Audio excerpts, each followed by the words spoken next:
The air was heavy with the sound of drums. Smoke curled above the battlefield, and amidst the chaos lay the body of King António I of Congo, his regalia scattered, his warriors retreating. On the banks of the Lukala River, one of Africa's greatest kingdoms met its fate. This was not just a battle. It was the breaking point that shattered the unity of the Kingdom of Kongo. The year was 1665. The place, Mbwila. The question remains, how did a kingdom that once stood as one of the most powerful in Central Africa fall so swiftly in one afternoon? The Kingdom of Kongo was not born in a day. It rose, slowly and deliberately, from the gathering of clans and provinces until it stood as a vast, centralized empire. From the late 14th century, when the first kings established their seat at Mbanza Kongo, the kingdom became the beating heart of a region that stretched from the Atlantic coast into the deep forests, spanning much of present-day Angola, the Democratic Republic of Congo, the Republic of Congo, and Gabon. Its capital, perched high upon a plateau, was not a usual settlement.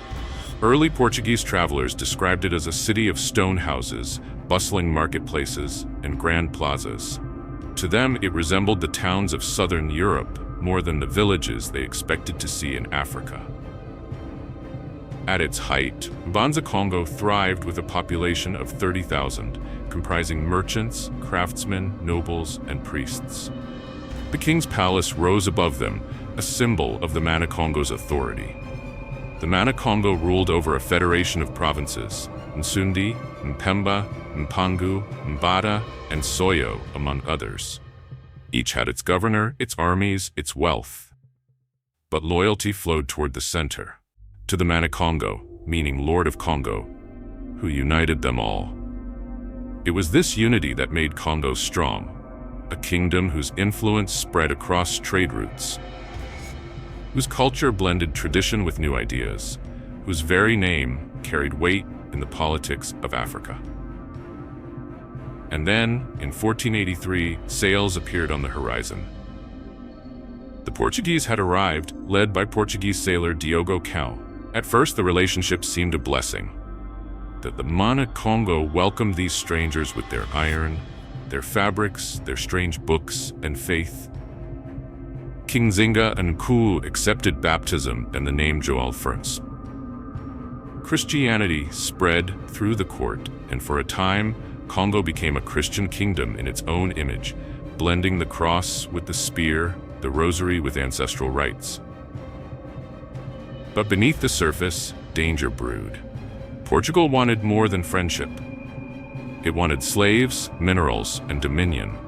Slowly, their influence deepened, like roots wrapping around a tree. The slave trade began to eat away at the kingdom. Villages were raided, rival factions sold their enemies, and Portuguese merchants grew rich. Each decade eroded the old balance. Yet, Congo resisted. Kings like Afonso III wrote letters to the Pope, pleading against the uncontrolled enslavement of his people. But Lisbon listened only when it was convenient. By the 17th century, Congo was a kingdom of contradictions. It was Christian, yet divided by rival interpretations of faith. It was powerful, yet vulnerable. It wore imported silks and jewels, yet bled from internal strife. And into this fragile world stepped António I, the king who would gamble everything on the battlefield of Mbwila. This was the kingdom before the storm, a land of wealth, pride, and faith about to face its greatest trial. The year is 1665. For decades, the fragile peace between Congo and Portugal has unraveled thread by thread. What began as a friendship had soured into a rivalry. The two powers now stood face to face across contested frontiers, their ambitions colliding in the rugged hills of Mbwila. Mbwila was more than just a patch of land. Nestled between the Lukala River and the mountains, it was a strategic jewel, a buffer state, a prize that both Congo and Portugal claimed as their own. Whoever controlled Mbwila would command the gateway between north and south, between the kingdom and the colony. When Mbwila's throne fell into dispute, sparks flew. Two rival claimants sought recognition. One turned to the Portuguese governor of Angola, the other to the man of Kongo. António I, neither side could back down. To yield Mbwila was to admit weakness. To lose it was to lose honor. For António I, this was personal. He had ascended the throne in a time of crisis, inheriting a kingdom weakened by decades of Portuguese pressure. To him, sovereignty was slipping away, one province at a time. He believed that if Kongo bowed at Mbwila, then Kongo's authority would crumble. And so, António resolved to fight. Letters were dispatched. Drums carried orders across provinces. The call to arms resounded. Lords, retainers, warriors, and peasants all summoned under António's banner. They came in their tens of thousands, flooding the roads toward the south, answering their king's call with spears, bows, and unshakable loyalty. Meanwhile, in Luanda, Portuguese governor Luís Lopes de Sequeira prepared his own response. He was no stranger to war. He had fought the Dutch, pacified uprisings, and understood the weight of European firepower. Sequeira gathered musketeers, cavalry, and artillery, reinforced with African auxiliaries who knew the land and fought with ruthless efficiency. His army was smaller, but his weapons were devastating. By the end of October, António's immense host and Sequeira's disciplined force converged on the hills of Mbwila. The sky grew heavy with clouds, and the wind carried the scent of iron. The stage was set. The frontier dispute had become a march to war. And in this remote corner of Africa, two worlds, one ancient and proud, the other imperial and relentless, prepared to collide.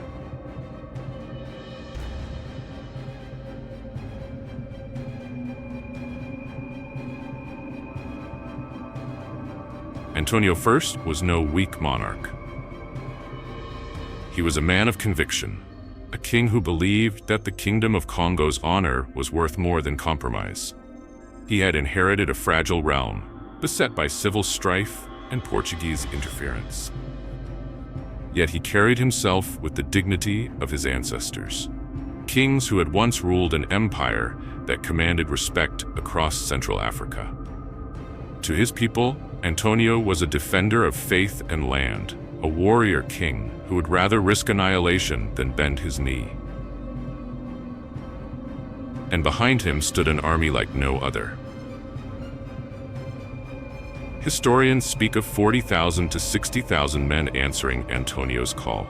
They came from across the provinces, spearmen hardened by frontier raids, archers trained from boyhood, noble cavalry mounted on powerful horses, and retinues of household guards in ornate armor.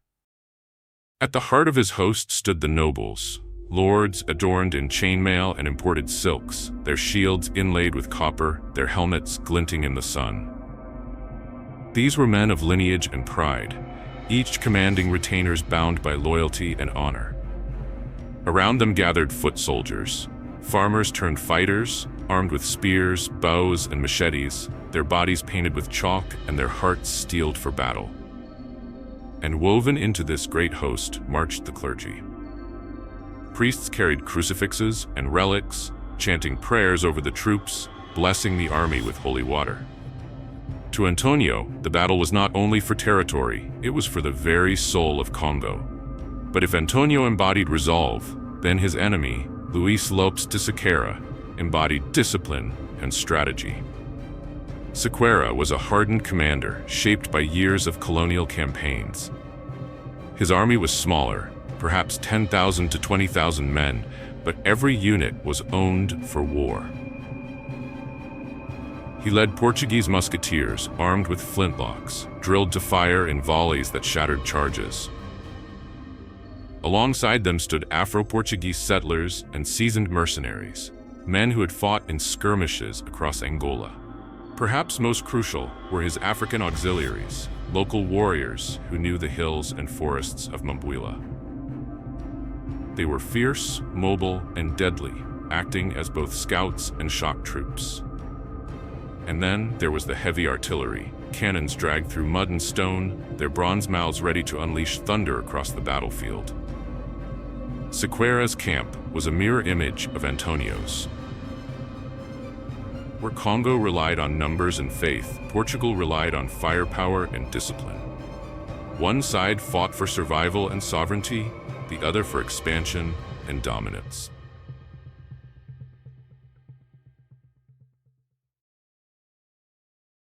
The terrain itself would play its part.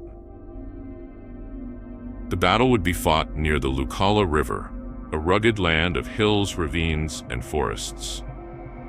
It was a place where numbers could become entangled, where muskets could carve through massed ranks, where bravery would be tested against gunpowder and steel. Two leaders, two armies, two visions of the future. One kingdom stood on the edge of destiny, the other empire at the height of its ambition. At Mbwila, they would soon collide. It was the 29th of October, 1665. The air was heavy with expectation. On one side, Antonio's vast host stretched across the plains, their shields and spears forming a sea of defiance. On the other hand, Sequeira's smaller but disciplined force bristled with muskets and cannons. Between them lay Mbwila, a frontier land about to be soaked in blood. The battle began with the thunder of drums. Antonio's vanguard surged forward, spearmen and archers advancing under a hail of war cries. Their arrows darkened the sky, falling upon the Portuguese lines. For a moment, it seemed as if sheer numbers might overwhelm the enemy.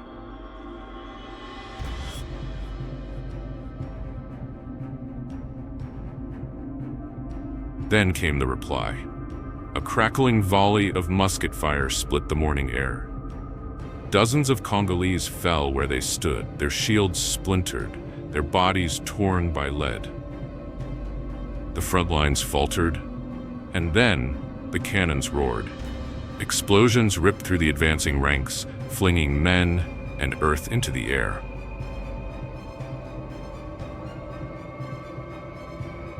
Still, Antonio pressed forward.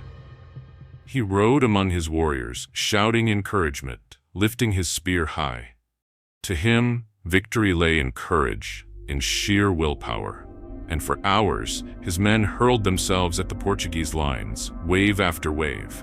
The clash was ferocious, and hand-to-hand fighting erupted, with swords and spears striking against steel. By midday, the battlefield was chaotic. Smoke from gunpowder rolled across the plains, stinging the eyes, choking the breath. Drums pounded in desperation, priests held crucifixes aloft, calling on heaven as men fell screaming into the dirt. Antonio himself fought at the center, rallying his nobles again and again. But discipline held. The Portuguese ranks bent, but they did not break. Each time the Congolese charged, another volley of musket fire cut them down. Each time the cavalry tried to break through, the cannons tore them apart. Slowly, the tide began to turn. The decisive moment came when Antonio, surrounded by his guard, pressed deep into the Portuguese lines. He was a king at war, unwilling to retreat, determined to stand where his banner flew. But amid the smoke and the fury, he fell, struck down in the thick of the fight. When word spread that the Mbanza Kongo was dead, panic rippled through the Congolese ranks. Warriors who had fought with unshakable determination began to falter. Some fled toward the river, others fought desperately to protect the fallen king's body. But it was too late. Sequeira pressed the advantage. His musketeers advanced step by step, cutting through the disoriented enemy. Cavalry swept the flanks, auxiliaries pursued the fleeing. By evening, the great Congolese army was shattered. The plain of Mbwila was strewn with the dead, nobles, priests, warriors, peasants, tens of thousands lost in a single day. António was then decapitated, and his head was buried in Luanda. The Battle of Mbwila was over. António lay dead. His kingdom's pride lay in ruins.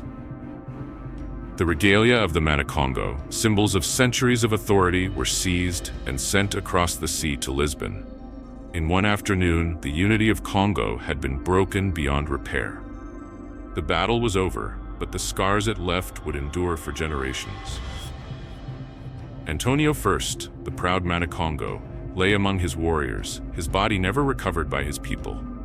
Around him, countless nobles and priests of Congo had fallen, leaving the kingdom decapitated of its leadership in a single day. The Portuguese combed through the field, gathering not only the spoils of war, but the very symbols of Congo's sovereignty: the royal crown, the scepter, and the crucifix that António had carried into battle. These relics were sent across the Atlantic, trophies in Lisbon. A cruel reminder that a king had fallen, and with him the pride of a nation. Yet for all their triumph, the Portuguese did not claim Congo itself. They had defeated António, yes, but they could not march north to seize his throne. Instead, they secured vassalage from the rulers of Mbwila, the very frontier over which this bloodshed had begun. Back in Mbanza Kongo, grief turned swiftly to chaos. With António dead, no single hand could command the kingdom. 5 seconds. Rival claimants rose, factions sharpened their blades, and the once unified realm dissolved into a brutal civil war. The plain of Mbwila was more than a battlefield. It was the place where a king fell, where a crown was carried away, and where the destiny of a kingdom was broken. From that day forward, Congo would never again rise as one united voice. Civil wars raged, foreign powers tightened their grip, and the pulse of a great empire was scattered into the winds of history. But this was only one chapter in Africa's long saga of resistance, ambition, and survival. Across the continent, other kingdoms fought their own wars, some victorious, others tragic, each shaping the story of a people. If this tale moved you, I invite you to step deeper into Africa's forgotten battlefields. Explore the wars that changed nations, the rulers who defied empires, and the legacies that still echo today. Only here, on this channel.